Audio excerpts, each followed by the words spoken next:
Ce soir, c'est une marche supplémentaire dans l'organisation du développement économique de notre communauté d'agglomération.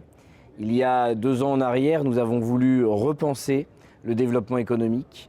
Et aujourd'hui, je suis très fier de ce que les services de notre communauté d'agglomération ont mis en œuvre, avec une volonté de rythmer un certain nombre de rencontres tout au long de l'année, de créer des partenariats forts avec les associations. Et ici, nous sommes au Bois de Grâce, avec le président de l'association des Bois de Grâce. Et on a l'envie de faire des choses différentes, que les chefs d'entreprise soient étonnés par l'accueil, par l'ambiance, par ce qui va s'y trouver, et envie de revenir.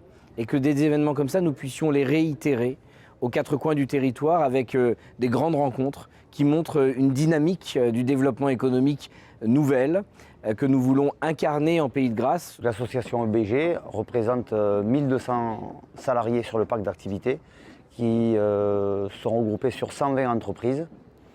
Nous avons en gros 40 à 50 adhérents, mais qui représentent 90% de la masse salariale du parc, avec des gens de tout secteur d'activité, le BTP, les arômes et parfums, de l'ingénierie, du service. Une des grosses actions qu'il y a eu, c'est que le président Jérôme Biot a voulu absolument essayer de garder le plus d'entreprises sur le parc et a réussi à faire évoluer le PLU pour que les entreprises puissent ajouter un étage supplémentaire à leur bâtiment pour pouvoir créer de l'emploi sans se délocaliser.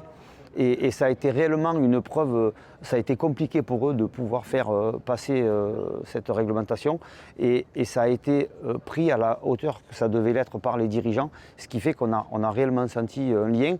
Et puis 1 an et demi, 2 ans après, on a rajouté une centaine de places de parking sur le parc, qui est aussi en lien avec le développement économique. Donc toutes ces actions font qu'on sent que les collectivités sont à l'écoute des entreprises, ce qui fait qu'on est dans un développement vertueux, plus de salariés, plus de crédibilité.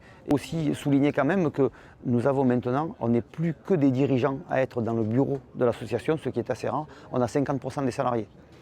Et donc c'est eux qui peuvent aussi amener leurs idées, c'est eux qui nous donnent leurs idées et d'ailleurs on participe ensemble à les créer. Et en fait, c'est pas compliqué, c'est ce que je dis même à mes salariés. On est plus au boulot qu'à la maison. Donc il faut absolument qu'on y soit bien. Et que pouvons-nous faire pour améliorer votre vie dans votre espace de travail? C'est les coupures du midi, c'est de pouvoir aller faire du sport, de pouvoir se nourrir de manière différente, passer des bons moments, interagir avec d'autres entreprises, avec d'autres personnes avec qui on pourrait avoir du lien. Il y a aussi la mobilité. Pouvoir avec d'autres entreprises, c'est un gros challenge pour nous dans les années à venir, la partie mobilité, quoi.